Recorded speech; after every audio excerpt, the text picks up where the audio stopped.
Good afternoon, everyone, and welcome back to the Nest Summit. I hope everyone had a great lunch and had a chance to check out the NGOs that are featuring sustainable products and great tasty foods as well outside. Well, I want to talk a little bit about our next guest panel. Patagonia, worth $3 billion, gave those dedicated to climate action a reason to celebrate last week, promising all profits that aren't reinvested in the business to be used to fight climate change. It is my distinct honor now to welcome to the main stage Whitney Baulk, climate and environment reporter contributing to the New York Times, Washington Post, Financial Times, and more, as she guides us to a conversation around Patagonia, discussing the evolution of resourcing and supply chain. Please welcome them to the main stage.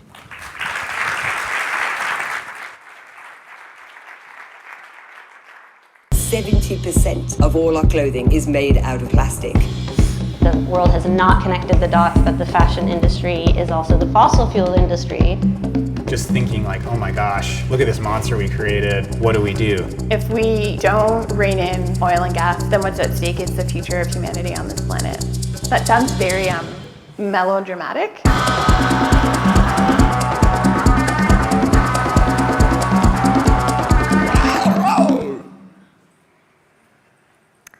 Well, welcome, y'all. Thank you so much for being here. What you just saw is a clip from a new Patagonia film called The Monster in Our Closet, which is talking about sort of the fossil fuel connection to the apparel industry. And we'll talk a little bit more about that later. It's screening elsewhere in the city later today if you're interested. But for now, I want to introduce our panelists. Today I'm joined by Matt Dwyer, who is the head of product impact and innovation at Patagonia. Matt works at the intersection of technology, business, and advocacy, and he leads the company's efforts to address the root causes of the social and environmental effects of running a business, its carbon, waste, water, and chemistry footprint from its supply chain. Matt has a background in material science and engineering and previously led technology development at W.L. Gore and Associates. Thanks for being here, Matt.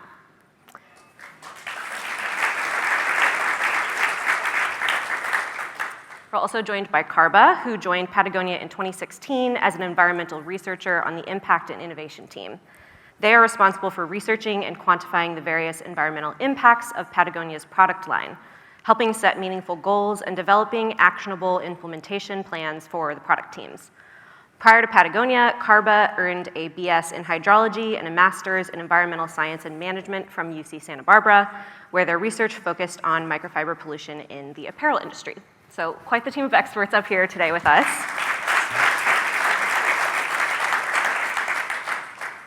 So as Bonnie mentioned, it's kind of hard to have a conversation about Patagonia right now without the announcement from last week about Earth being Patagonia's only stakeholder coming to mind. And I'd love to hear from you two how you sort of square the tension of Patagonia's mission being about, fighting for our home planet with the business of making new clothing on a planet that, as this film shows, if you see the whole film, is already covered in an excess of clothing. How do you sort of work within that tension? I'll start. Thanks everybody for having us. We're so excited to be here. Javits Center, Nest, everything. For us, our jobs specifically are to live in and to embrace the tension. We sit and think every day and look at the mission statement that we have, which is we're in business to save our home planet.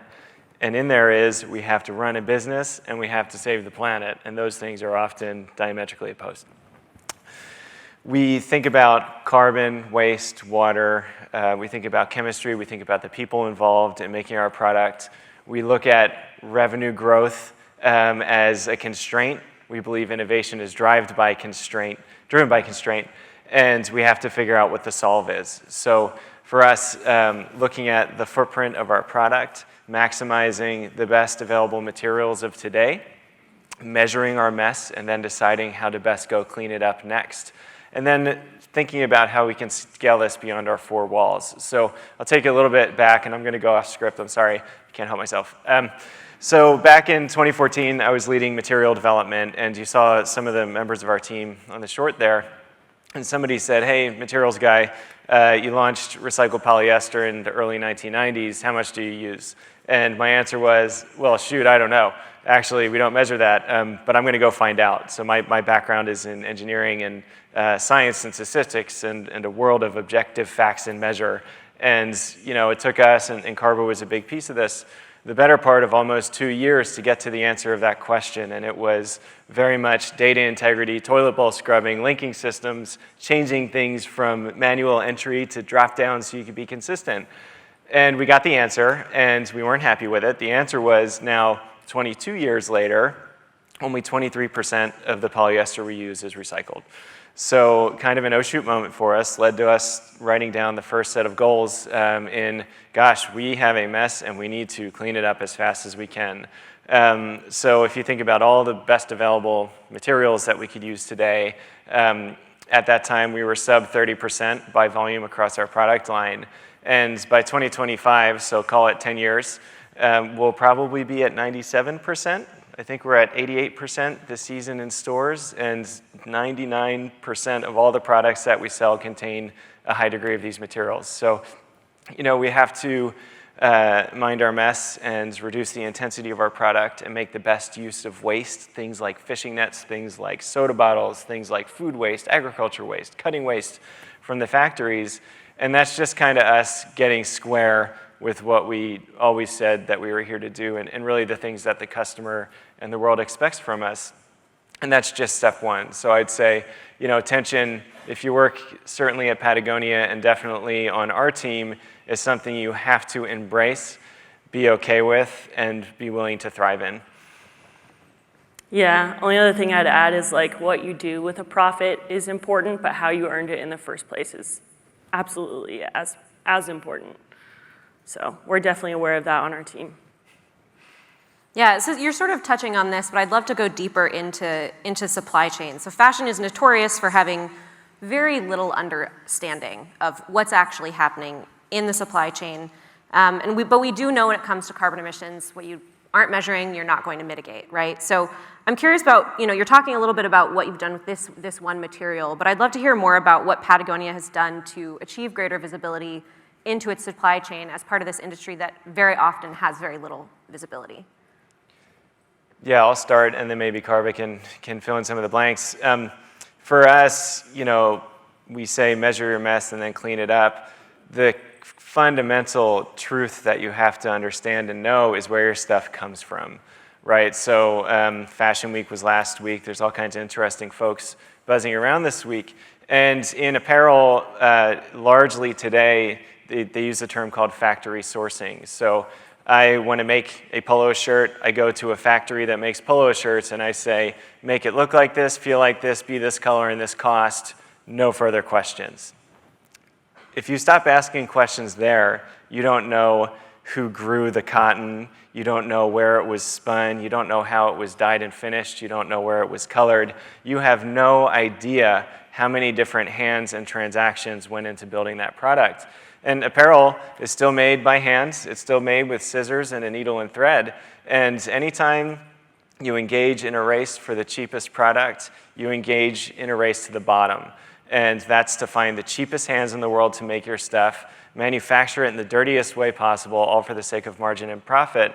And that's not the game that we're willing to engage in. So, whether it's knowing who grew the cotton, whether it's knowing which village the fishing net was collected in, whether it's knowing all the different steps in between and being willing and able to be involved in that, that's really bedrock when it comes to saying that you do the right thing.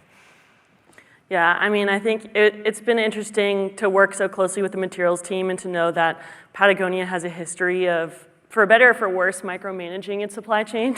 And we want to know, we asked so many questions from the very beginning. But to Matt's earlier point, I think data has been paramount to our ability to do a lot of this work. And 6 years when I started, we couldn't even say how much organic cotton we were sourcing relative to other fibers.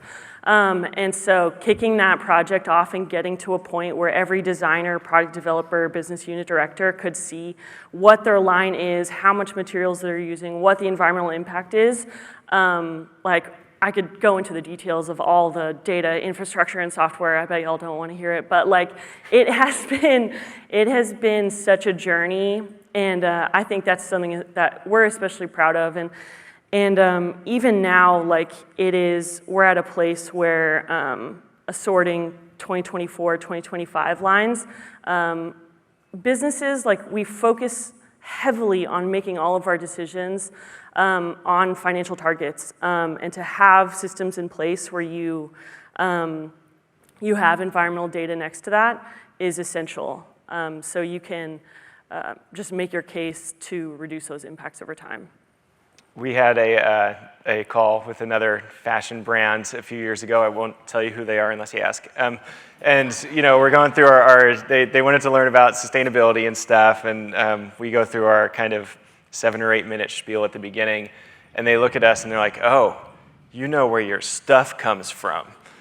And we were like, okay, this conversation is going to go very different than we thought it was going to. But really, it's about, for us, we're not going to achieve the mission statement on our own. Even if we did on our own, it wouldn't really matter all that much because the world is so much bigger than we are. And our board and the Chenards, they compel us to share our knowledge, right? And we don't patent anything, we don't lock up our innovations, and we build everything to scale to be much larger than we are. Believe it or not, we're actually quite small. So say we use 2,000 unique raw materials in our product line every season, only about 10 of them actually drive significant business for our business partners. So for us, being in that position, not owning a square inch of our supply chain really leads us to need to be clever and to figure out how to influence folks that are bigger than we are. And could you just go a little bit into what you were talking about earlier, Matt, where you were saying, you need to go to the factories and ask where these things come from. Is it as simple as just asking, hey, where did the thread come from, or where did the cotton come from? Oftentimes, yes. And then being willing to dig in. So somebody else that not on our team said that our job is to shine a spotlight in a dark place, and no matter what we find, you don't turn it off. So we have to be willing to clean it up. Once you know, you can't unknow, right? So we've been to textile mills all over the world. We've been to farms. We've been to chemical facilities, and you can tell, so when you color a fabric, when you dye it, if you go to a dye house that has clean floors, that's probably a good shop, right? Because they treat their chemistry right, they don't make a mess. But we've all been to facilities where you walk around and you're getting kind of funny smells of solvents, and you're seeing improper handling of chemistry and things like that. And unless you know to go visit that facility, you're never going to get that insight. Building on that, can you talk a little bit about the benefits and the limits of life cycle analyses? Curious about what other tools you all have found most useful for actually quantifying and hopefully then ultimately being able to reduce Patagonia's footprint. Yeah, I mean, I feel like recently too, there's been a lot of conversation about their efficacy and where they're useful and where they're not. And I mean, they're mathematical models. So the second you have published the number, it is a point in time, it's geographical, and it's wrong. And so what I communicate to the product team internally at Patagonia is they are directionally, they help inform strategy, they help inform innovation, they help inform development. I think we're at a point still where we're very hesitant to use industry averages or kind of secondary data for product footprinting, but to a point where interventions need to happen in the supply chain to highlight where we need innovations. I mean, it sets us in a direction that is going to reduce impact, and we can't folks always say perfect can't be the enemy of good. We have to act on climate today, and to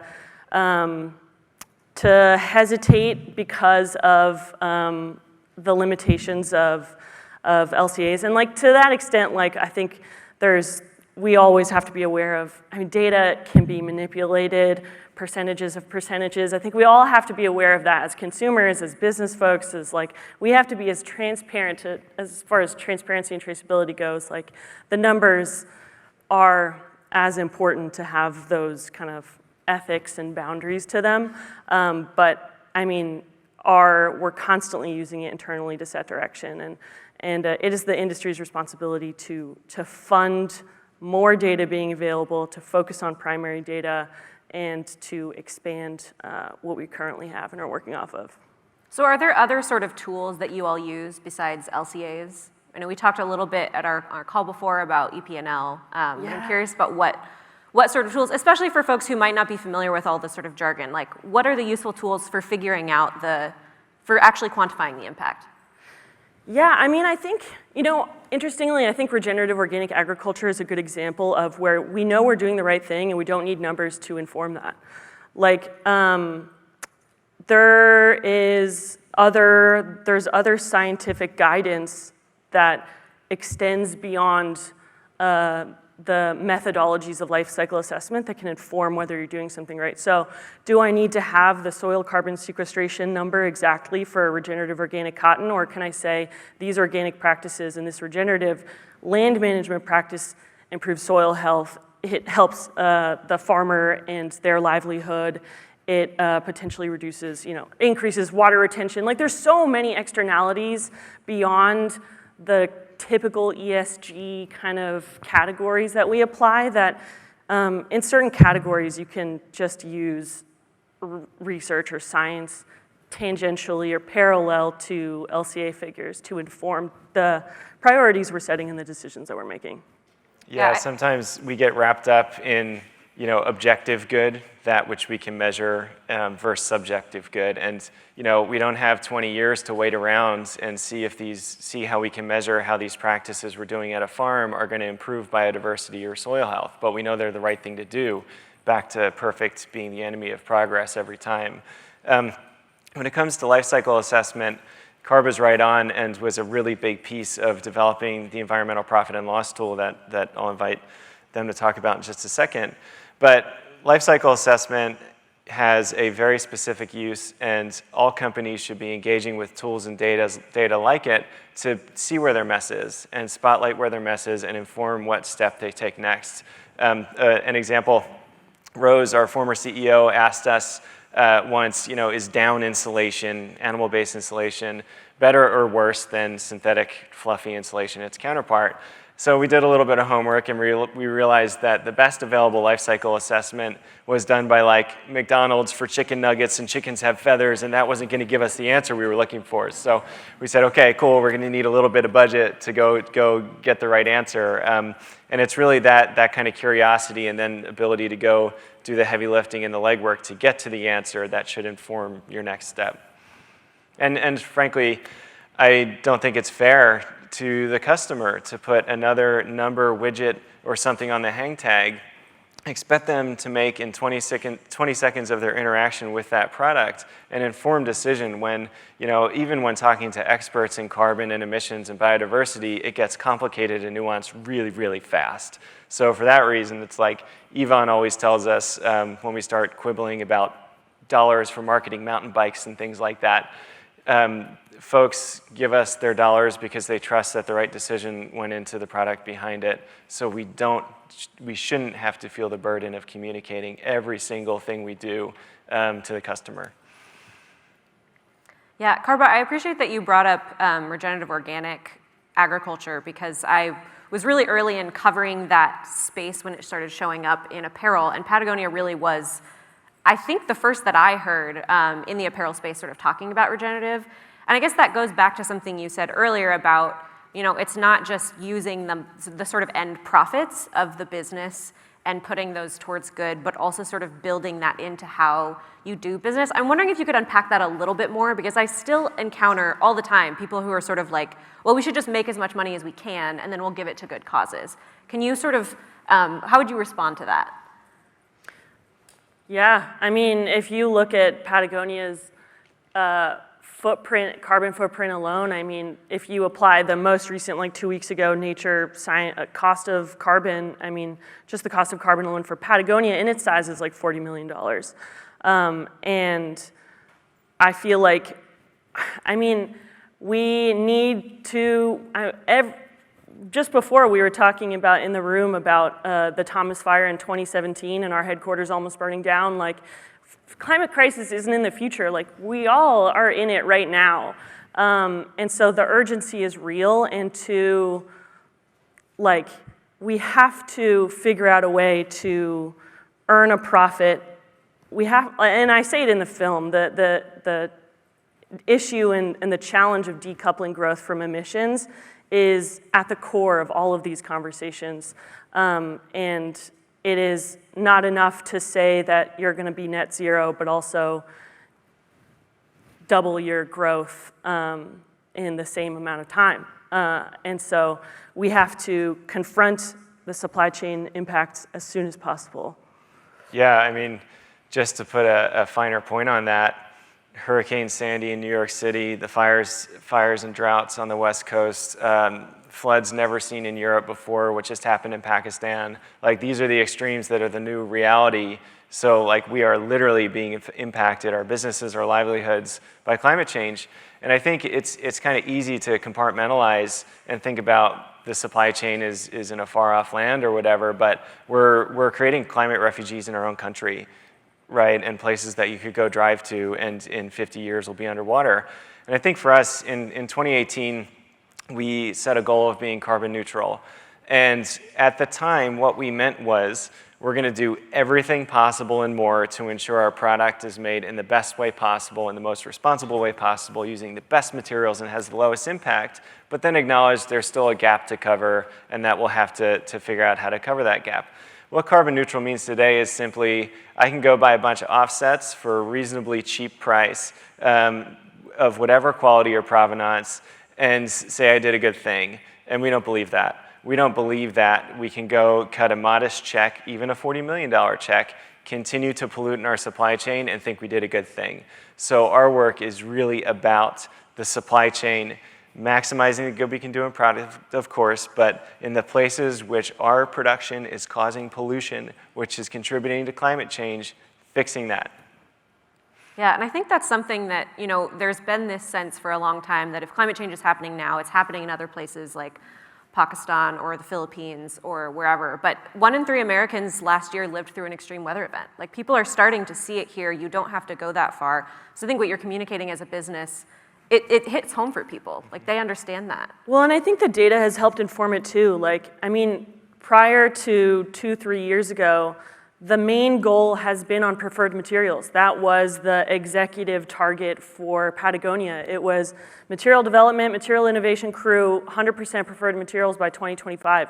And we have crushed it. I mean, we're almost at 90%. The remaining is, spandex, polyurethane, really tricky petroleum-based materials. But like, we have created new supply chains to incorporate recycled materials into product.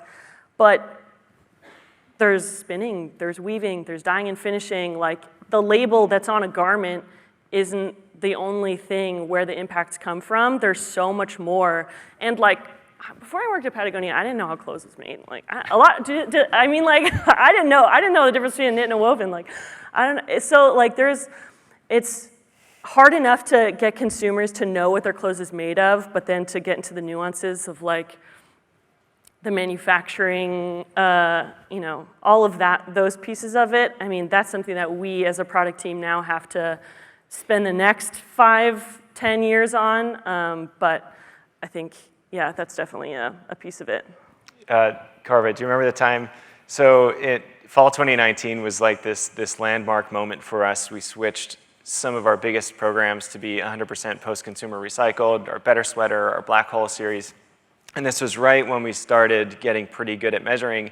And Karba comes to me and is like, hey, we just did the impact on the Black Hole, which is it's kind of that shiny luggage that you see everybody in the Denver airport with. And we switched it to 100% post-consumer recycled. We were so stoked. And I'm like, oh, show me the numbers, let's see. And the impact didn't go down. And I was like well, what the hell? Yeah. What the hell? Why didn't the impact go down? And Karba says, because all the impact in that product happens in weaving. And because that weaving facility burns coal on site. And for me, that was really this kind of moment of epiphany where the twinkle in our eye was, well, let's fly to that facility and clean up their shop and get them on a clean grid and switch them from coal to something better. But just to go back to the nuance, our NanoPuff, it's our #2 style, depending on the year. It's that kind of shiny insulated jacket you see folks wearing around. And it's its best possible incarnation right now. It's 100% post-consumer recycled in the fabric. The insulation, which we developed with Primaloft, is 100% recycled and uses a non-thermal process to be created. It's awesome. But it almost doesn't matter what materials go into that product because the weaving stage is so energy intensive. And that's why we can't stop at using the best materials for today, and we must continue to where we have to go into the supply chain. So one last closing question. I know that you were talking about, meeting with other businesses, and that Patagonia is smaller than people sometimes realize because you all really tend to punch above your weight when it comes to this sort of conversation. So for business leaders in the audience, like, what advice would you give someone who's not necessarily at the Patagonia level of visibility into their supply chains, but is trying to move towards sustainability? Like, where should they start?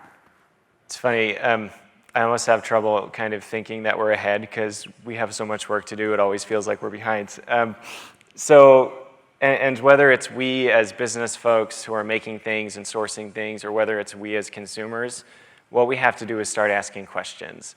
And the kind of couple simple questions, whether you're buying something at Target or Whole Foods or wherever, or whether you're sourcing what's going to be the next Nano Air, where did this come from? Who made it? What's it made of? And how do you know? And if we all just started asking those simple questions of anybody that we bought stuff from, those people would then have to go find that answer and would learn a whole lot of things they probably didn't want to know about where these came from. So I think about pre-Amazon Whole Foods. In 2006, they launched the Global Animal Partnership. And all of a sudden, a certain group of customers realize, hey, my food doesn't just come from the supermarket. Every time there's a farmer involved, and sometimes there's an animal involved too. I wonder what's going on with them. And I think if people started to think about their clothes the exact same way, and then hopefully someday ask the question of what do I do when I'm done with it, man, how much progress would we make? Karba, any thoughts on that? What advice you would give to other businesses?